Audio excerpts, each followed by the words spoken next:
مصر کے اندر حضرت موسیٰ علیہ السلام نے ایک کبتی کو تھپڑ مار دیا تھا، قرآن مجید کے دامن میں یہ واقعہ موجود ہے۔ تو آپ کی جلالت اور آپ کے زور کی تاب نہ لاتے ہوئے وہ وہیں ڈھیر ہو گیا اور اس کی موت واقع ہو گئی۔ تو مصر کے حالات کشیدہ ہو گئے اور حضرت موسیٰ علیہ السلام کو مصر چھوڑنا پڑا۔ تو وہ شہر مدین کی جانب جا رہے تھے کہ راستے کے اندر ایک کنواں تھا، وہاں کچھ لوگ اپنے جانوروں کو پانی پلا رہے تھے۔ تو حضرت موسیٰ نے دیکھا کہ دو پردہ دار خواتین ہیں، وہ اپنے جانوروں کو ایک سمت لیے کھڑی ہیں۔ سمجھ گئے کہ مردوں کے ہجوم میں آنا نہیں چاہ رہی، ان کا حیا مانے ہے۔ تو آگے بڑھے اور ان کے جانور ہانکے اور ان کو سیراب کیا اور پھر ان کی جانب ہانک دیے۔ وہ واپس گئیں اور اپنے والد بزرگوار سے کہا کہ ایک سال نوجوان جس کی آنکھوں میں شرم و حیا تھا، اس نے ہمارے ساتھ یہ مہربانی کی۔ تو ان کے والد گرامی نے کہا کہ جاؤ اس کو بلا کے لاؤ۔ قرآن مجید میں اس کا ذکر کیا گیا، فَجَاءَتْهُ إِحْدَاهُمَا تَمْشِي عَلَىٰ اسْتِحْيَاءٍ، ان میں سے ایک خاتون حیا میں سمٹی ہوئی حاضر ہوئی۔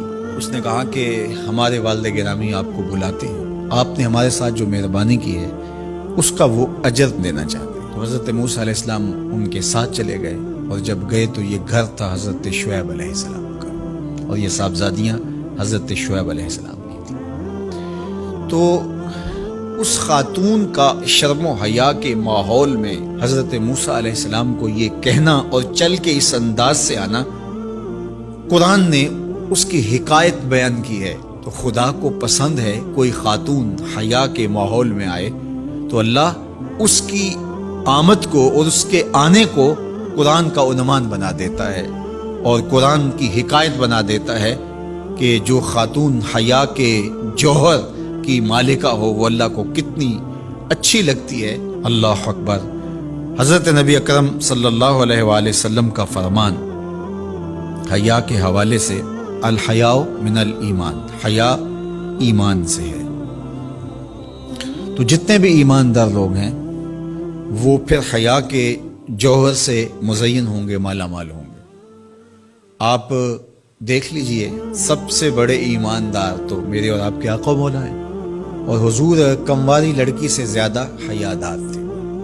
باقی حضور کے اصحاب دیکھ لیجئے، ان کا حیا، اور حضور کی ازواج مطہرات کا حیا دیکھیے۔ ام المومنین حضرت عائشہ رضی اللہ تعالی عنہا فرماتی ہیں کہ حضور کا جب وصال ہوا اور حضور میرے حجرے میں دفن ہوئے، تو میں جب حضور کی قبر انور پہ جاتی تو معمولی چادر اوڑھ کے چلی جاتی، اس خیال سے کہ میرے شوہر ہیں۔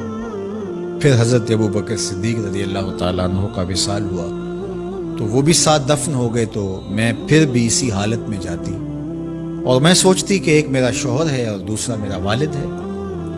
کہا پھر حضرت عمر رضی اللہ تعالیٰ عنہ کا انتقال ہوا اور وہ بھی ساتھ مدفون ہوئے۔ تو حضرت ام المومنین فرماتی ہیں کہ اب جب میں جاتی تو میرا جانے کا انداز مختلف تھا۔ فواللہ ما دخلت الا وانا مشدودۃ علی ثیابی حیاء من عمر۔ کہا اب جب بھی میں جاتی تو خوب اوڑھنی اوڑھ کے اور چادر لے کے جاتی، مجھے عمر سے حیا آتی۔ یہ ام المومنین کا انداز زندگی ہے۔ مقدرات اسلام کو اس سے سیکھنا چاہیے۔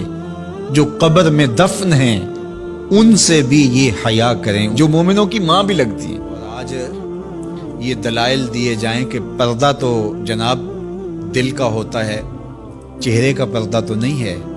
باقی کسی کو اپنی آنکھ میں شرم پیدا کرنی چاہیے۔ عورت کو کیا ضرورت ہے کہ وہ اپنے آپ کو ڈھانپ کے رکھے؟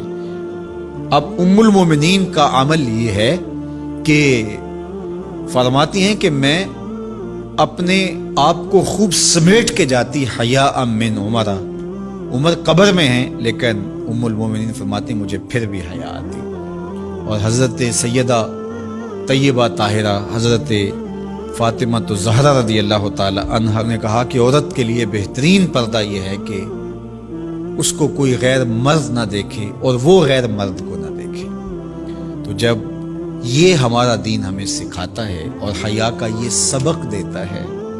بڑوں سے حیا کرنے کی تلقین کی گئی، اللہ سے حیا کرنے کی، اس کے رسول سے حیا کرنے کی تلقین کی گئی۔ صحابہ فرماتے ہیں بعض اوقات ہم کچھ پوچھنا چاہتے ہوتے تھے اور حضور کے حیا کی وجہ سے ہم ایک عرصہ تک وہ بات نہیں پوچھ پاتے تھے۔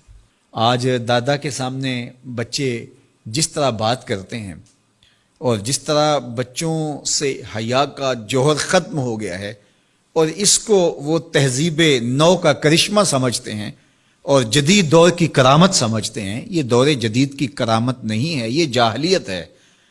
بڑوں کا احترام اور بڑوں کی عزت یہ زندگی کا جمال ہے۔